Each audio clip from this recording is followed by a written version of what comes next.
Namaste and welcome to another episode of A Questioning Mind. Today I have with me a new guest, Ranbir Singh.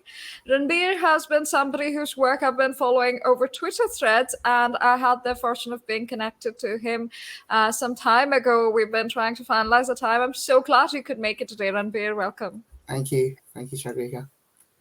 So Ranbir is joining us from Scotland, Edinburgh. And Ranbir, why don't you tell the audience a little more about what you do and how you are so interested in Indian history, and then we'll move on to the topics of the day. Sure. Well, I was one of the founding members of HHR, Hindu Human Rights Group in the UK. It's over 20 years ago. And it was set up to look at discrimination, oppression, persecution of Hindus worldwide. And unfortunately, it does include the UK, as we saw last year in Leicester and Birmingham. These incidents take place. My main sort of focus today, hopefully, will be looking at, for example, how secessionist groups from India, which by the nature are not just anti-Indian, anti-Hindu, if you look at their ideology and rhetoric, how they operate with, like, not just almost impunity in the UK, but also backing from politicians as some sort of do good freedom fighters. But you look underneath it, you find something very, very sinister, and you don't have to look very far to find it. And my focus is, is this correct? I mean, what if India backed secessionist groups in the UK? What if India backed Scotland's secession? How would that go down? That wouldn't be acceptable. So that colonial hangover of the past continues. I mean, I don't mean to blame Britain for the past. We have to learn from the past in order to move forward. Sure. So 20 years ago, you were aware of the sort of persecution that Hindus were facing in Scotland. What made you start the group? Okay, so it wasn't just Scotland. I mean, it's actually the whole of the UK. The group that he sent in London, and it was aspects like, for example, in India, that the genocide, expulsion of Kashmiri Pandits wasn't even known about, and excuses are made for it. You have to re-dig for that information, unlike now where it's more available. And the dominant narrative was, oh, they just left by themselves. They were oppressing the other communities. Total rubbish. You've heard about persecution in Bangladesh and Pakistan, Afghanistan. You did more because it's too obvious. So it's really to highlight that, and why even in the UK, anything Hindu related was always used in negative context. Like you always hear Hindu caste system, Hindu rate of growth, Hindu forced marriage, but it's always, for example, like Asian grooming gang, Islamic civilization. Now where any positive things being done, credit should be given. But when you see that term always being used with negative connotations, you have to ask yourself why. Right. Are there enough Hindus who ask themselves why? Because I see the noise happening now in a time when India, the kind of motherland for all Hindus across the globe, is finally in a stable position where the government is not outstandingly anti-Hindu.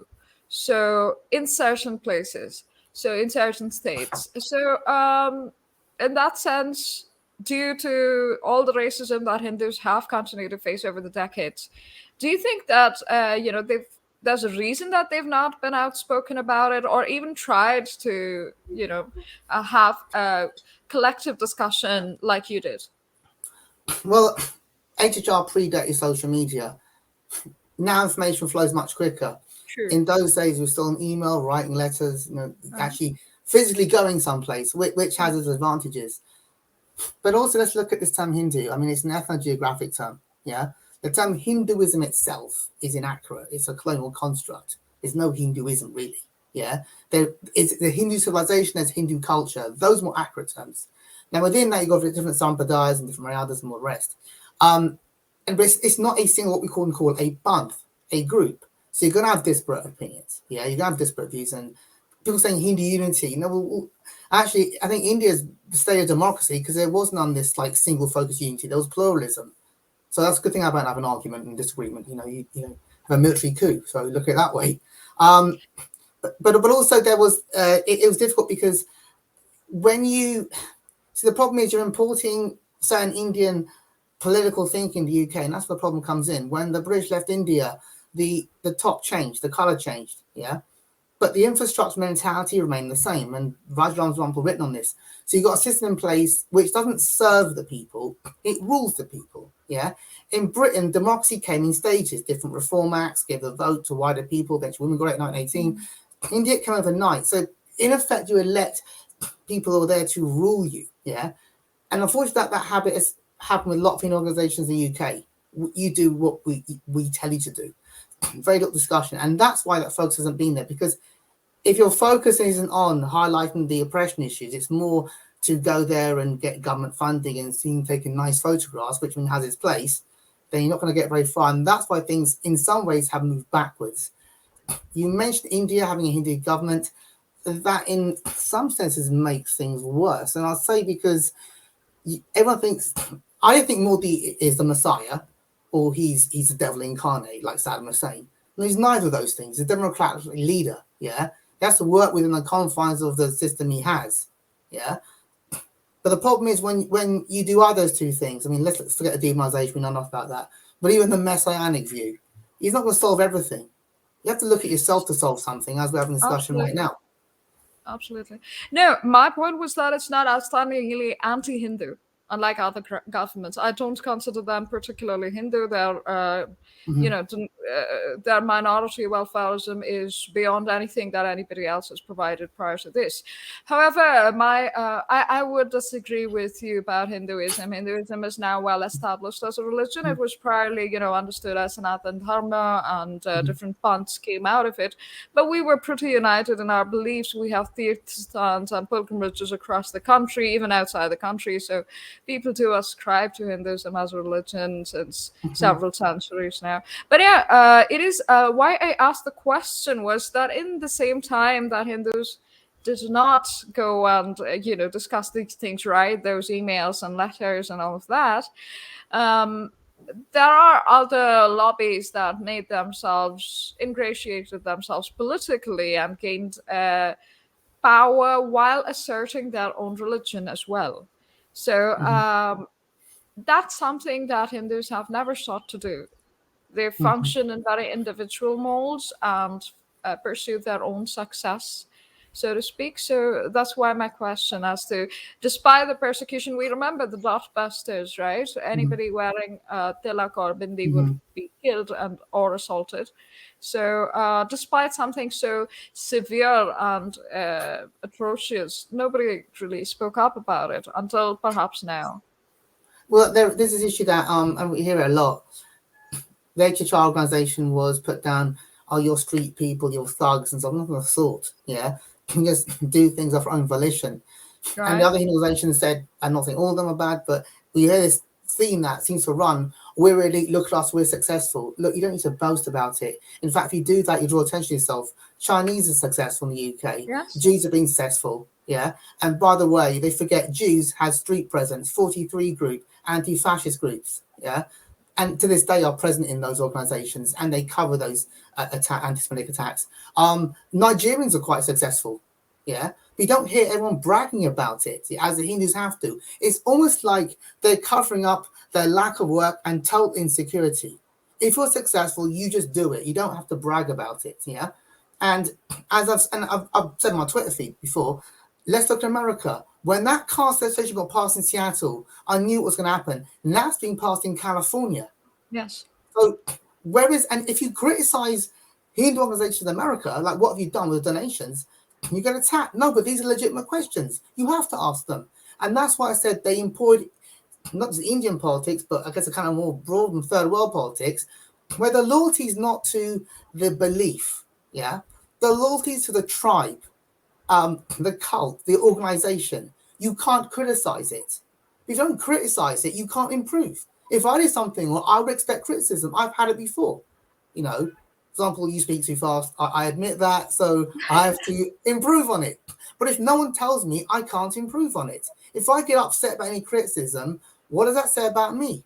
No, if it's constructive, it's important to take it on board, and then you can improve yourselves. Learn from the past. Don't repeat the mistakes, but the future's a clean slate. You can build upon it. No one set the future. So there's room for improvement. But unfortunately, they're too hung up in the past and they don't learn from it. And that's why things not only don't move forward, they've actually gone backwards. Well, that's interesting because a lot of the argument is that any criticism is not in good faith. All of these ideas that, caste, cow, and curry. That's the image of India that's been built up over decades. That's not the image that has been built up for, say, Pakistan. Pakistan has been shown as a culturally different, rich people. And so I believe that, and it's not something that Indians have discussed about themselves. It's more the white man's perception of Indians from the colonial hangover, the idea of that. So, anyway, moving on to something that kind of ties in. These groups that have a powerful presence in the West, so to speak, they are being supported against the Indian state at this time, and they're not being very quiet about it at all. That the support is no longer latent, which it was previously. It's outspoken, and we see the attacks on not just Hindus, but also the overall Indian state. So we see Khalistani extremists getting complete freedom and no consequences for their utterly violent, often vile verbal attacks on Hindus and actual violence on the Indian embassies. So, coming from a Sikh family, what is your understanding of this movement? Okay, first of all, look, any criticism of any state is fine. It's legitimate. The main things you can criticize India on, as well as countries, poverty, child labour. Sure. But what are the solutions to this? The solutions to it are economic development, more strengthening civil society, more empowerment. These are the important things. The solution is not to, cause civil war and break a place apart. That's not going to do anything. If these states existed, do you reckon they'd be more democratic looking at people's behaviour? I doubt it. Of course they won't be. There's a whole question there. But from Sikh family, the thing was this: what really ruptured it was back in 1984 and the whole narrative surrounding it, which resembles George Orwell's 1984. Complete newspeak and complete distortion of facts. So, for example, you say they Hindus massacred Sikhs. It wasn't. Well, first, it wasn't right. It was a massacre, but it wasn't specifically Hindus massacring Sikhs. It was Congress Party leading people, bribes, rest of it, election time, free booze, Yes. go and cause people, steal. And it's actually RSS that protected them. Yes. But then you go, oh no, RSS massacred them. The facts started coming out. Like, well, why was this not mentioned? Why was this hidden away? Why are they not keen to discuss this? So it was a complete Hindu. And also they forget that in 1948, there was an organized massacre by Congress of Yes. Chitpab Brahmins in Maharashtra after Nathan Godse assassinated Mahatma Gandhi. Yeah, these are organized attacks. And few know that Jagdish Titler, his own mother's Sikh. Yes. I've even heard that he got married in a Gurdwara. He said it doesn't matter. What drives it is greed. Yeah. But this wasn't heard about. However, at a deeper level, the Khalistan thing didn't just come out of nowhere. There was efforts back in the day when the British were there to make the Sikhs separate. Yeah, as with many communities, got martial races. However, how many years ago was that? Over 100 years ago. In 1898, the Khalsa Singh Sabha came out in Lahore. But things have moved on. What happened was it took a while for these ideas to percolate the village level. So, for example, the Sikh communities in the UK came over in the 50s and 60s. They weren't so cut off from their Hindu roots. Yeah, the ones in Canada, America went later. What they do is idealize their former homeland or place of birth and think of utopia. Because they look at everyday life. Look outside. I mean, today in the UK, it's raining, it's grey, it's drizzly. Oh, Sure. a lovely paradise could be Khalistan. Well, it's not like that. Yeah, part of it gets pretty cold in the winter. And that's what they do. It's that idealism. And ironically, what is very strange is they call the Indian state fascist, but their own behaviour is fascist. They're not brute descent. They want only their tribe, if you can call it that, because ethnic group's a bit of a bizarre term, but because same ethnicity, to rule that state and be free in that state, yeah, and to be majority in that state.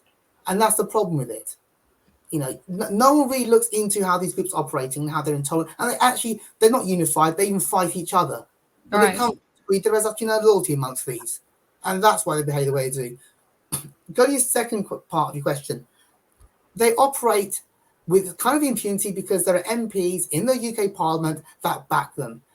They take legitimate human rights issues, which aren't just in Punjab but across India, police brutality, incarceration. That's a general issue that has to be looked at. It's not a specifically anti-Sikh issue, but they warp it into that. So it's made to be something it actually isn't. Completely divorced from the reality of what it is. Well, that's true. I do you think that all the money being funneled in from nations like the UK, Canada, into the popular culture industry of Punjab has something to do with promoting the idea? Pretty much Well, every popular movie star or music star from Punjab has the same ideology. they have to play their audience where the money is. Yeah. Right. And also there's no, as well as idealizing a separate Sikh state in India, they idealize leaving India, go live in Canada. All the Bhangra songs about Canada. We have to look at why this is the case. I spoke to an MP. I thought, let's talk to someone rationally, give them new information, look at new ideas. I always thought that in India, so-called low caste Dalits, other communities, they suffered. So you need reservations. And I realized it's not like that. A lot of them, they get the quotas, they do well, and other people who are actually already well off, they also benefit from the quotas. So the idea I've always said is abolish the caste quotas and make any sort of quota you're going to have or affirmative action based on like economic reasons. So if you're Hindu, Sikh, Christian, Muslim, whatever, if you meet those criteria, you can benefit and have social uplift, not just based on what caste you are. Because one, you're entrenched in that caste system, and secondly, you're not really helping social mobility or modernization.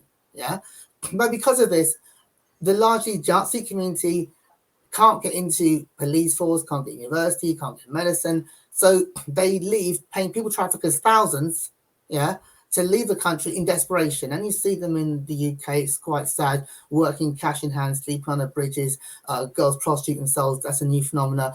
I'm sure it's similar in Canada as well. That's the problem with it, and that feeds into it. The Indian state is oppressing us.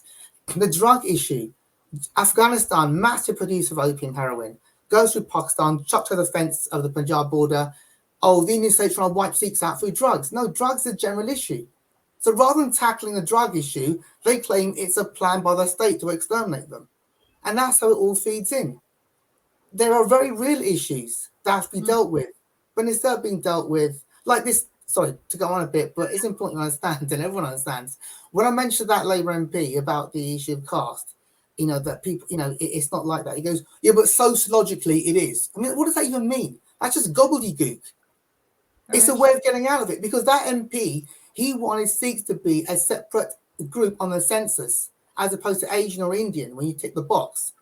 A separate ethnic group, not religious group, ethnic group, racial group. Yeah.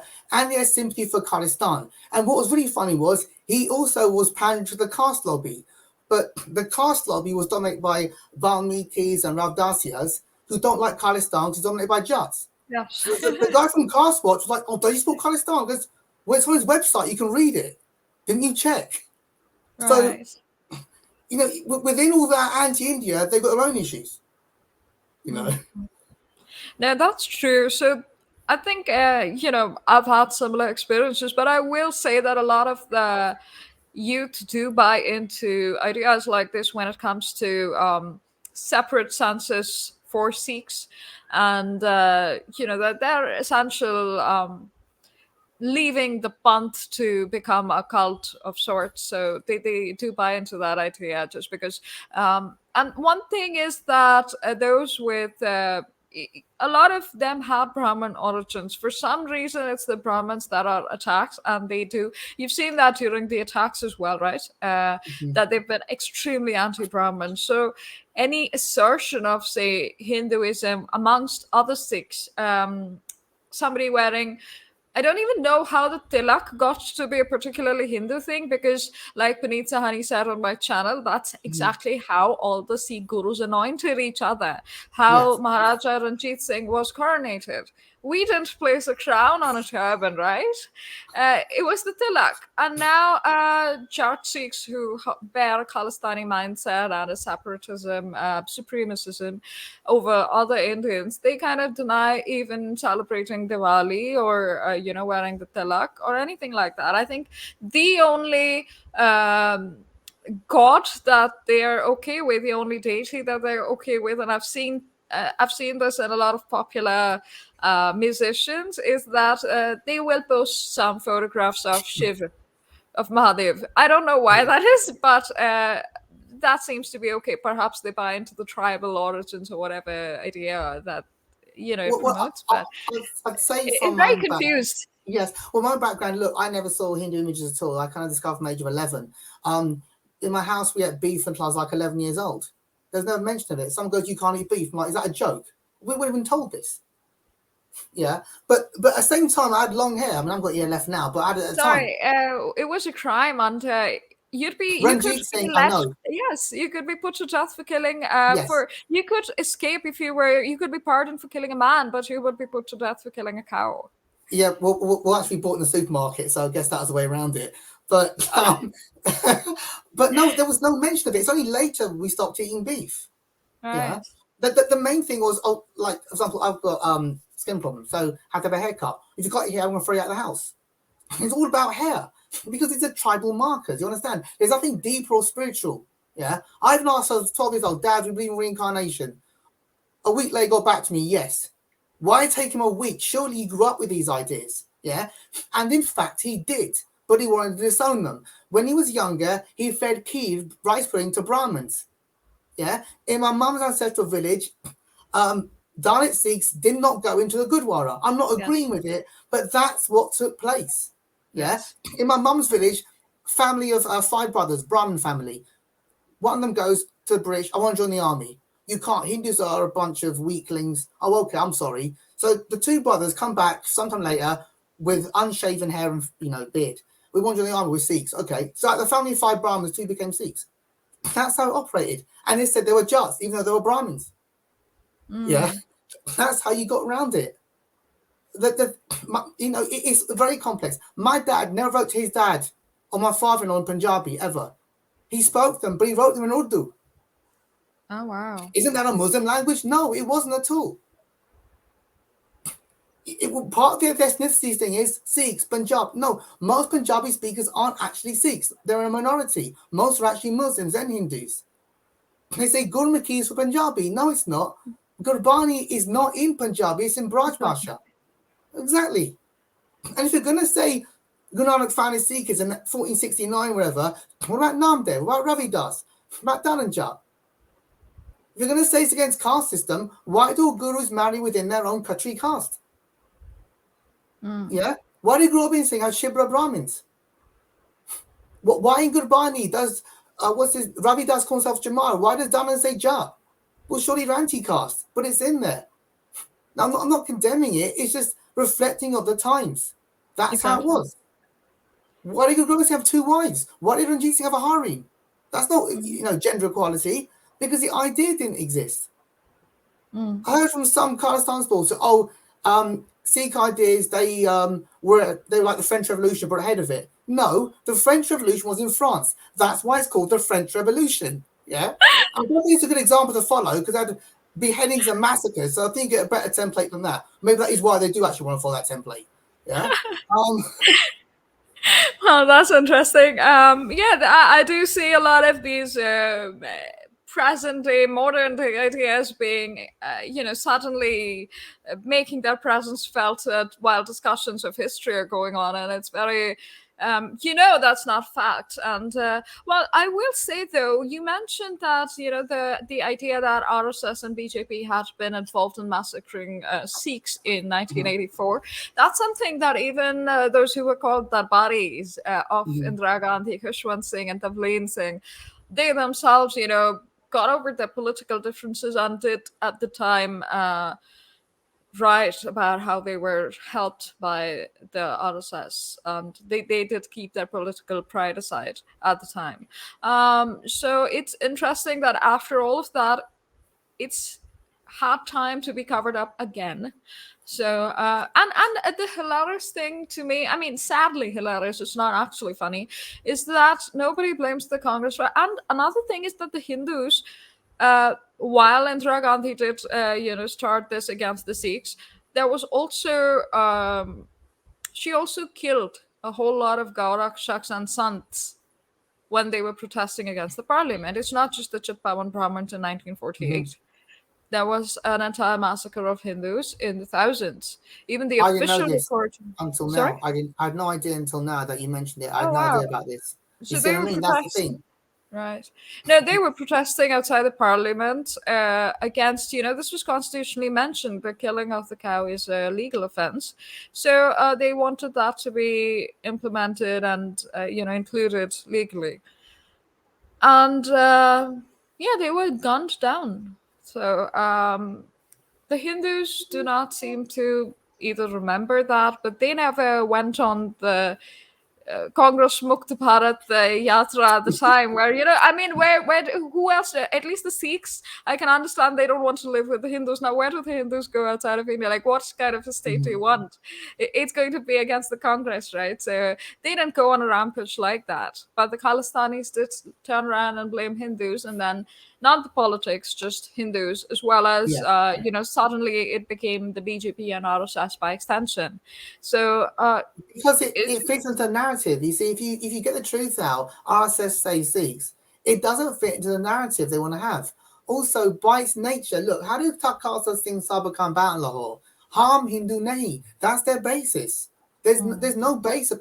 So by extension, it's like anti-Semitism, yeah, which is very, and there is a parallel. If you read Dalit literature, it's anti-Semitic as well as anti-Hindu, but it fits into it. These Brahmins sit around, scheming, look at the world, what can we do? Hitler liked Brahmins, Hitler liked Hinduism. We actually didn't. He mocked it, but it fits into the narrative. Yeah, they don't fit the narrative that Bhindranwala was created by Indira Gandhi, Sanjay Gandhi, and Jal Singh to undermine Kali Dal. It doesn't fit into the narrative. Also, what was he doing in Golden Temple? By being there, desecrated it. Now, I don't believe there should have been an army action. They could have surrounded it and starved them out. Be much, but then they wanted the martyrs. he defecated inside the Takht, so Right, I didn't know that till now. and there were rapes and murders inside the Golden Temple that were That I happening, did which hear is why they about. had to get the Right. civilians out. So Okay. it's something that the man who led Operation Blue Star has Bruh. hinted at. You can't, apparently these are still classified, but everybody at the time, even around the area, the Sikhs also knew it. They yeah, so it wasn't completely Yes. unexpected that they would do that. But you can see that kind of being repeated when you hold up the Guru Granth Sahib and then attack police station, attack Gurudwara and get away with it, as Amritpal Singh is doing now. So you hide behind yourself committing sacrilege and being blasphemous, which is not a Sikh concept as far as I know, actually, but it's been Well, included now. what is But the concept? Look, my own mum's sister, not here. I had a picture of it's a very this painting may not exist. I'm hoping it does exist. It's Guru Nanak with Devte outside her Minisab. She saw that and went absolutely ballistic. Yeah. So what is RC BGP stuff discussing? Started shouting her head off. And do you know what is so funny? What is so funny is her own daughter married a Hindu guy. Yeah. And I asked her, your daughter married? He goes, but what refined Hindus? They're very refined Hindus. What do you mean by that? They only believe in one God. It's like, right. well, that's your excuse, is it? So one of the reasons why they get so violent is their own communities falling to pieces. In Punjab, you've got massive conversions of Christianity. You've got former Sikhs here who run churches. Yeah, I actually been to them. They're very nice friends to you. Just asking you questions, then you get, they're not violent, just get a bit annoyed. But you see, that's where it's going to. And by logical extension, you had one Sikh in the UK who actually went to join ISIS. Yeah. So Sandeep Samra. So the thing is, that's the logical extension. If you cut yourself off from your roots, where are you going to go? And that is why the conversions are happening. Right. Because we're the guy saying Indo-Abrahamic religion. That's just complete made-up term. Yeah. So we were unique. Everybody wants to be unique. Yeah. As opposed to be linking to thousands of years your past, which I'm sure I feel more pride in. Yeah. Have the gurus become irrelevant in modern Sikhism? I do see a lot more reverence from Hindus towards the gurus than from Sikhs. Depends how you look at reverence. For example, when Hindus show reverence, these Khalistan lots say, "Oh, you're trying to undermine our stuff. You're trying to infiltrate it." I mean, is it Yes, that weak yes, this happens? appropriate us. If you Yes. don't, or you're showing disrespect. It's quite interesting saying, oh, Sikhism is universal religion for everybody, yeah, but don't disrespect our gurus. Well, how can both things be right? You know, I mean, do people wash in mud? I mean, it doesn't make any sense. Yeah, it's the reverence isn't so much there. It's not bhakti. It's not devotion. It's being used as a political type Exactly. of icon. Yeah, It's the exactly. iconic. I was just going to say iconoclasm because even their paintings have been redone without Yes, the Janeo, without the Tilak, both of yes, which Guru Nanak at least supported. So, exactly. And they're painting over older good wives. Ironically, those paintings survive more in Pakistan. I mean, can you believe it? well, that's interesting. I did not know that, but well, yes, this is a common. How do you think that we'd get over it? Because there are tons of Sikhs like yourself. There are enough Sikhs who are completely not only against the movement, but they understand their roots. They've been brought up in a more conservative Sikh tradition where they just follow the things that they used to follow before the Indo-Abrahamism became more apparent Yeah. to them. Um. So Well, look, everyone is a reflection of their environment. I mean, I went because my dad got me a book about India, A.L. Bashman's book, and I started reading it. This is 1984, so it's already in my head. The link's already there. Very few people do their own research. Yeah. Also, my wife's family's from small town Punjab, where this stuff didn't completely destroy. They do consult astrologers. They do certain rites. They don't do Durga Puja, so it wasn't completely dead. Yeah.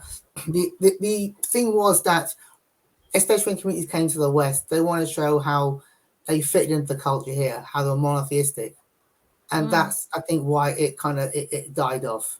Yeah, and what is the solution? Unfortunately, it doesn't get much worse, but it gets better. In Punjab, you can see a lot of conversions. You see, church attendance in Europe, especially, is declining. Yeah, and it stays in America because in America there's no welfare state. Yeah. So you need your community to help you when you go crowdfund for an operation or get an ambulance for $7,000 to hospital, how much it costs. Yeah. It doesn't happen in other countries in Europe because you've got a welfare state. Yeah. So where do you make up those numbers? India and China are half the world. So you right. put the emphasis there.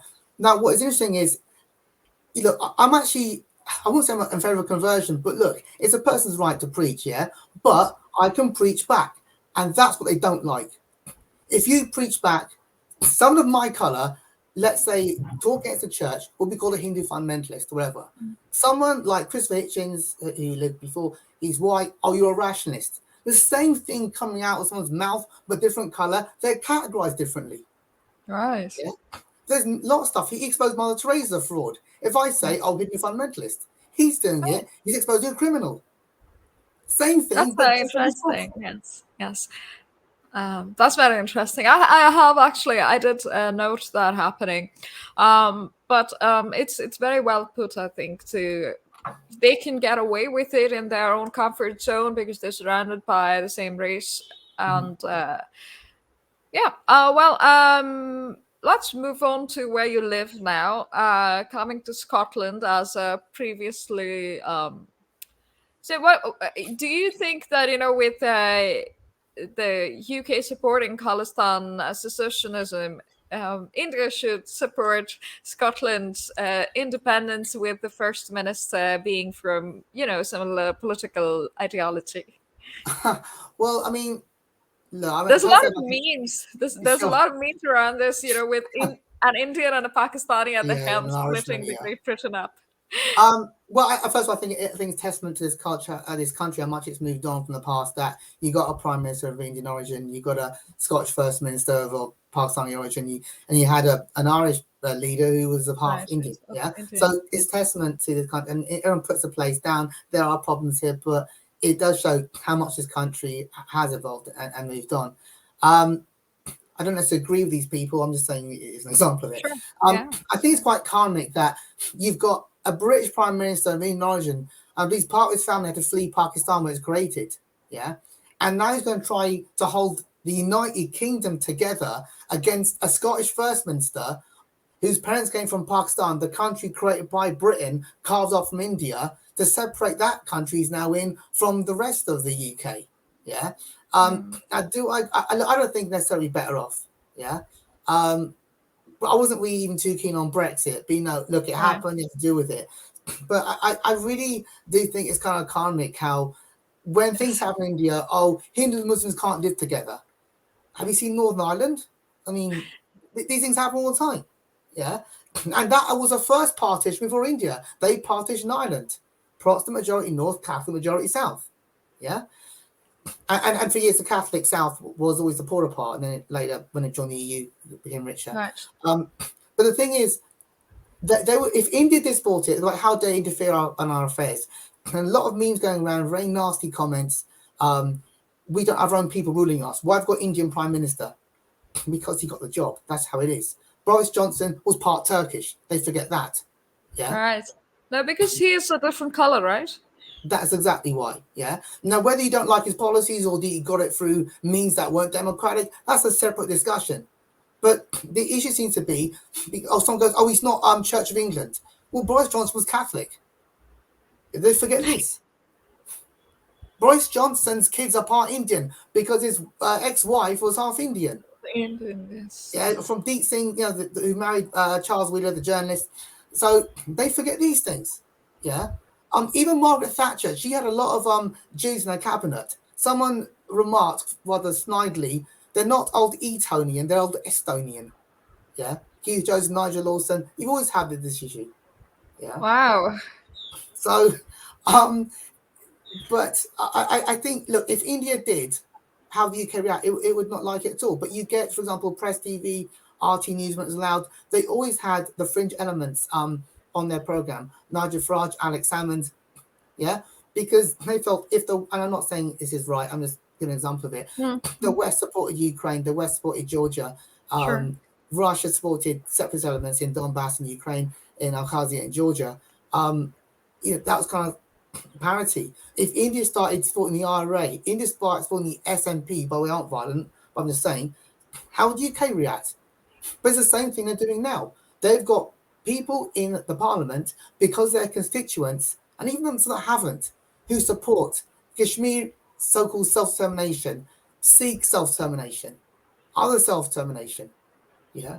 Why is that okay? Yeah. If you want to support it and you feel like it, fine, that's your choice. But don't complain if other countries do the same. Because that's what will happen.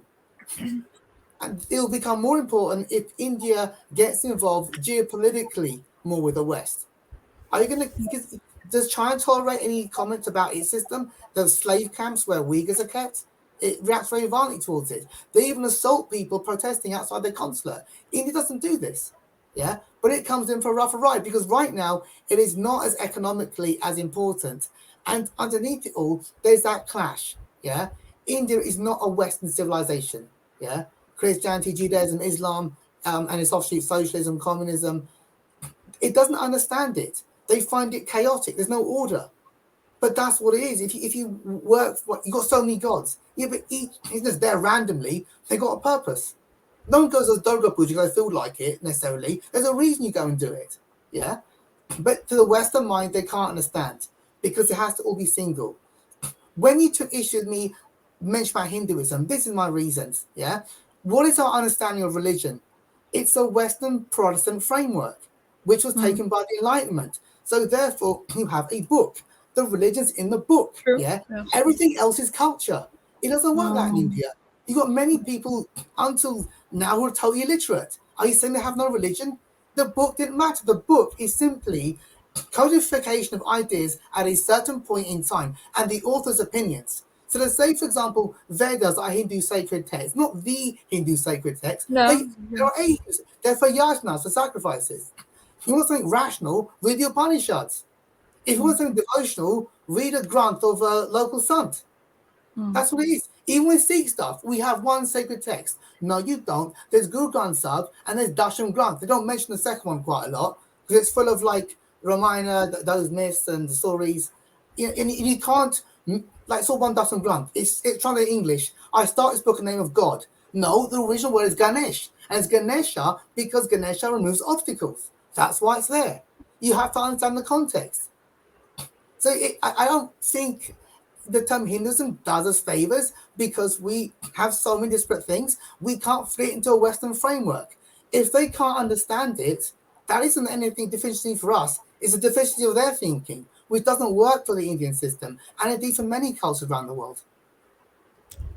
I'll still disagree with you because I Okay. will agree with you on that situation when we are established in that framework and get the rest of the world to agree to understand it, Mhm. and then we can discuss in those terms. Because right now, all it does is allows a lot of these funds to separate out and Mhm. become supremacist, and that's why the Kul Jati Varna system has nothing to do with the European casta system. That is how they understood it. And the funny thing is, all of Asia had an analogous system to the Kul Jati Varna systems.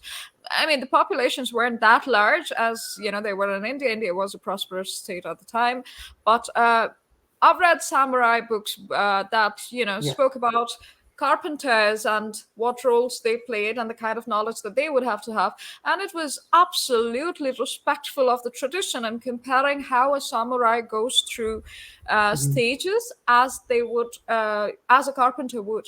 So that's the Yeah. comparison that, yes, Shilpakar would, understand this as a swordsman would, or a martial artist should understand this as an artisan would. So Mhm. that's the comparison. These are different jatis, but there's a lot of parallels that they have in society. So that was how it was across Mhm. Asia. So and then the Europeans came and imposed their Western understanding and framework, but we do function according to that now, like, because we're speaking in the language of the colonized, and that's why I think we do tend to use those terms to our benefit until we are able to explain it better. So You mentioned, I mean, about Japan, they have their untouchable caste, the Burakumin and the Eta. There's certain like uh, butchers and they dealt with leather and everything. mhm, Also, it's important to remember every pre-modern society was unequal. Yeah, I mean it's yes, unequal even now, but the idea of equality didn't exist till later. In the UK, working class men did not get the vote until 1867. mm, Yeah, women didn't get it till 1918. I think mm, at the age of 30, then it was later lowered down to the same age as men. Switzerland didn't give women the vote until the 1970s. mm. So this equality thing actually is quite recent. Isn't it just a right everyone became equal?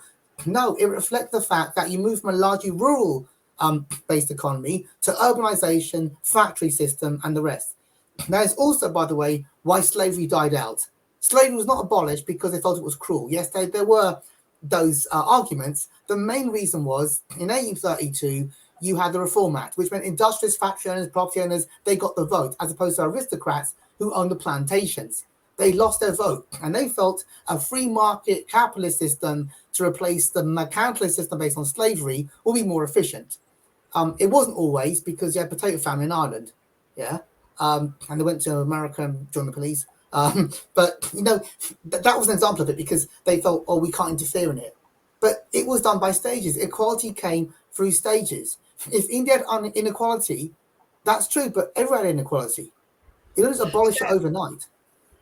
The women's votes that you just mentioned, right? It's I don't know how just the white nations get away with it. And I don't Mhm. actually mean just a white people. Mhm. There's a function in the framework of a white Christian framework of society, honestly. All of the people there, they get away with it. It's because Mhm. Switzerland, the last county that gave the vote to women in Switzerland was given in 1990 after a very Right. hard yeah, I after a didn't know very that. harsh struggle. And I have friends working there, and it's very uncomfortable. Women do not get promoted as easily, and they just generally thought of, even if you have a woman a boss, they will Mhm. pass you over at times, just thinking that you have to go out and raise a family eventually. Mhm. They'll decide Mhm. that for you. So it's very unequal, but it's white. So I don't know if it's just the racism is very apparent when it comes to these discussions because inequality is never going away. I'm not sure that it's ever going away. We can only try and strive towards a world that is more equal, which is what India's largest affirmative action in the world has attempted to do since independence from Britain. So yes, you mentioned indentured labor, right? Version of slavery, but it sounds nicer. So that's how a lot of Indians did end up in the states that formerly colonized them. So how did let's discuss that for a bit. Okay, so like I mentioned, slavery was eventually abolished. First, they abolished the slave trade. Yeah. Now they keep saying Wilberforce, Wilberforce. He was against the slave trade, not slavery, because slavery kept you in your place. He's an aristocrat, working class for the vote. He also felt the biggest, horrible, worst thing in the world was the idolatry in Hinduism. Yeah, more than slavery actually. So that's more to bear in mind. Okay, slavery was abolished, like I said. It was abolished in 1833, which came after 1832, the Reform Act, which gave the vote to factory owners, industrialists, the emerging capitalist class. They felt if we have the free market system, these former slaves will work much more efficiently on the plantations, and everyone will be happy. Yeah, we'll have more sugar. Dentists will get more money because they've got their teeth eating sugar. So we'll all be happy over it. That's not what happened. So once it was abolished, for 5 years, slaves had to remain as what were called apprentices.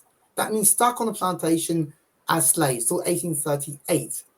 Now, just because you abolish it, the whole economic system does not change overnight. It's like COVID showed the reliance on Chinese manufacturing. You abolish slavery, but those plantations still exist. Now, what happened was the former slaves moved off, as anybody would, to the towns, to their own farms. Those plantations have to be worked. That's why the Indian indentured labor came in. So you work in there for say 5-10 years, then you can go back to India or stick around. Yeah. And there were slaves all but none. They couldn't leave the plantation. They worked all long hours. Yeah. This day, although it wasn't a slave system, in Malaysia, the rubber plantations where Indian workers are brought, you have to get up and risk a snake bite in the element to cut the sap from rubber trees. Yeah. So the system still remains largely in place. But this is hardly discussed. The passage from India to Fiji to Mauritius to Trinidad to Guyana, it was as perilous as the slave passage. People died, they got sick. Huge on the plantation itself, huge death in childbirth, huge mortality rates, brutality. That isn't discussed. It's almost as if, oh yeah, Britain abolished slavery. I'm not dismissing. It was a milestone to not treat people as products. Yeah. And the British Navy did actually have patrols in Africa, stop other European nations taking slaves. It wasn't totally altruistic. If we can't benefit, neither can you. Yeah. Also, the other factor was they felt with a burgeoning capitalist system, if you're going to take people as slaves, they're not really going to want to be good customers, are they, and buy your products? Yeah. So what happens is that you instead, like Livingston went to Africa to open up for what you call Christianity and commerce. It was the new thinking at the time. Yeah. So it doesn't actually, change the system. That changed for industrialization. Yeah. And how they treated in South Africa, they were called coolies. Mahatma Gandhi began his campaign there, an inconvenience. It's through their own dint of effort they succeeded. But it was nothing to do with the fact that a benevolent system in charge at all. But it's not remembered. That's the thing. It wasn't abolished until the 1920s. And by the way, Churchill supported it, which they tend to forget as well. Right. I think they forgot a lot about Churchill, though. That's something that they take pride in. Days. I do want to get into sort of the future. We've been discussing history, and I know that that's something I really enjoy reading when you write about it. But let's talk about, we discussed UK support for secessionism, but in India. But also, India is no longer, the India of, say, 2 decades ago. So, do you see India evolving from bothering about what the UK thinks here to making its own place in multilateral groupings, such as, outside of the United Nations, in BRICS, in SEATO, in any other grouping squad? So, yeah. All those are important. We're now in a post-COVID world and a post-Russian invasion Ukraine world. It exposed certain things. One, as I mentioned, the reliance on China's manufacturing, they're starting to move out. India's obvious example.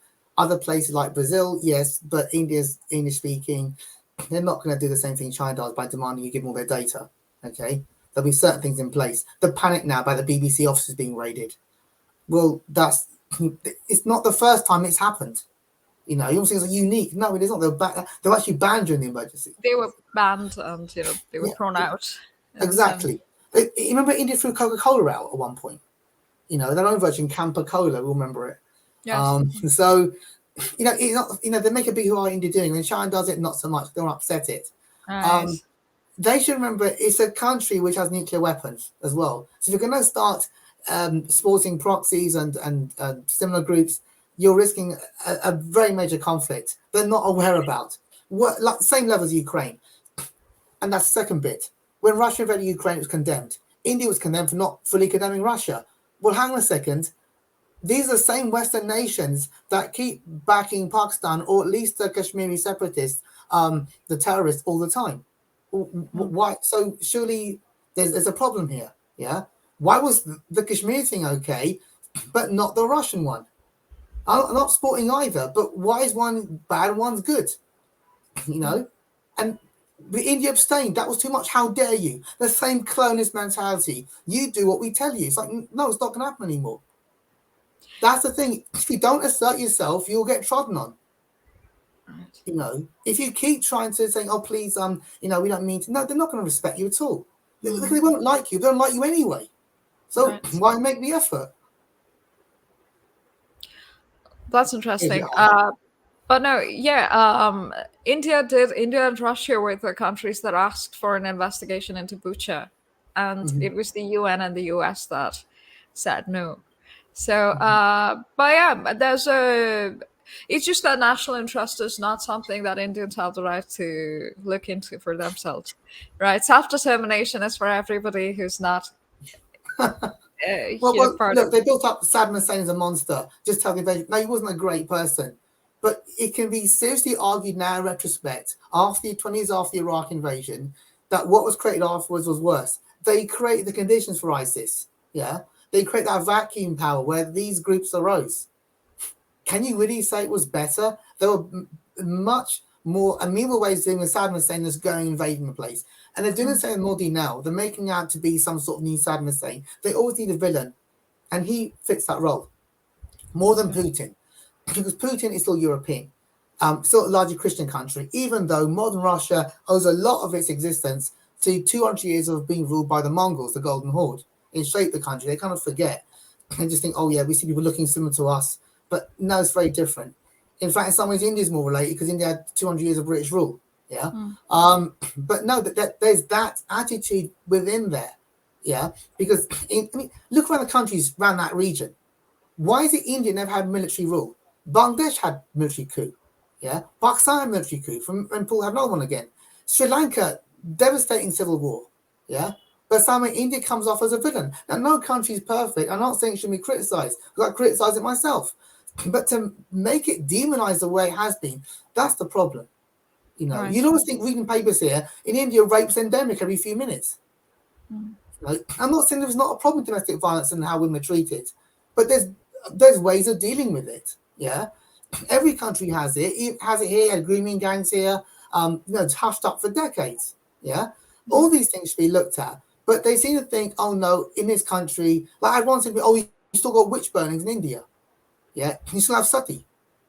It's not widespread. And if it does occur, that's a crime. It's dealt with.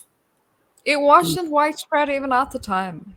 Well, there was there's a huge there's a lot of historic evidence for a lot of missionaries that have bloated up the numbers to make a point in the British Parliament at the time, and they were questioned, and the audit proved that this is extreme, and it was hardly ever forced except in West Bengal.